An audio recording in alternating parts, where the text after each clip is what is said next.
நம்ம விஷால் அவருடைய நடிப்புல கடைசியா மார்க் ஆண்டனி படம் வெளிவந்து மிகப்பெரிய ஒரு வெற்றி படமா அமைஞ்சிருந்துச்சு.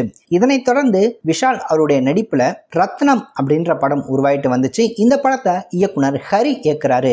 ஏற்கனவே விஷால் மற்றும் ஹரி கூட்டணியில தாமிரபரணி, பூஜை ஆகிய படங்கள் வெளிவந்து ரசிகர் மத்தியில நல்ல ஒரு வரவேற்பையும் ஆதரவையும் பெற்றிருக்கு. அதே வேளையில கடைசியா பார்த்தோம் அப்படின்னா மார்க் ஆண்டனி அப்படின்ற ஒரு சூப்பர் ஹிட் படத்தை கொடுத்ததுனால இந்த ஒரு படத்தின் மீதான எதிர்பார்ப்பு ரசிகர் மத்தியில ரொம்பவே அதிகமா இருக்கு அப்படின்னு சொல்லலாம். இந்த நிலையில தான் இந்த படத்துடைய இயக்குனரான ஹரி இந்த ஒரு ரத்னம் படத்துக்கான கதைக்களம் இந்த மாதிரி தான் இருக்க போகுது அப்படின்ற சில விஷயங்களை சொல்லியிருக்காரு. அந்த வகையில அவர் சொல்லும்போது நாட்டுல 60% பேர் கெட்டவங்க, மீதி இருக்கக்கூடிய 40% பேர் தான் நல்லவங்க. அவங்கள காப்பாற்ற சமூகத்துல கெட்டல் செய்யறவங்களை தூக்கி போடும் குணம் கொண்ட ஒருத்தர் தான் ரத்னம். சினிமாவில இது போன்ற ஆட்களை பார்க்க முடியும், ஆனா நிஜத்துல இந்த மாதிரி ஆட்களை பார்க்க முடியாது. அதுக்கு சட்டத்திலையும் இடம் இல்லை. நம்முடைய வழியை போக்குற ஒருவனா ஒரு ஹீரோவா இருக்க முடியும். அப்படிப்பட்ட ஒரு கதாபாத்திரம் தான் ரத்னம்.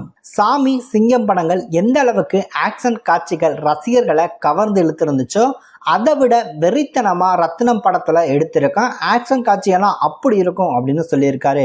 என்னதான் பெரிய ஹீரோ இயக்குனரா இருந்தாலும் எங்களுக்கு பப்ளிசிட்டி தேவைப்படுது, நாங்க ஒரு படத்தை எடுத்திருக்கோம் அப்படின்றத மக்கள்கிட்ட கொண்டு போய் சேர்க்கறதுக்காக மட்டும்தான் இந்த படத்தை தற்போது ப்ரொமோஷன் பண்ணிட்டு இருக்கோம். ப்ரொமோஷன் பண்ணாதான் இந்த படத்தை பார்க்கணும் அப்படின்ற ஆர்வம் மக்களுக்கு இருக்கும் அப்படின்னு சொல்லியிருக்காரு படத்துடைய இயக்குனரான ஹரி. சோ இந்த ஒரு ரத்னம் படம் பார்த்தோம் அப்படின்னா வருகிற ஏப்ரல் 26 ரிலீஸ் ஆக காத்துட்டு இருக்கு.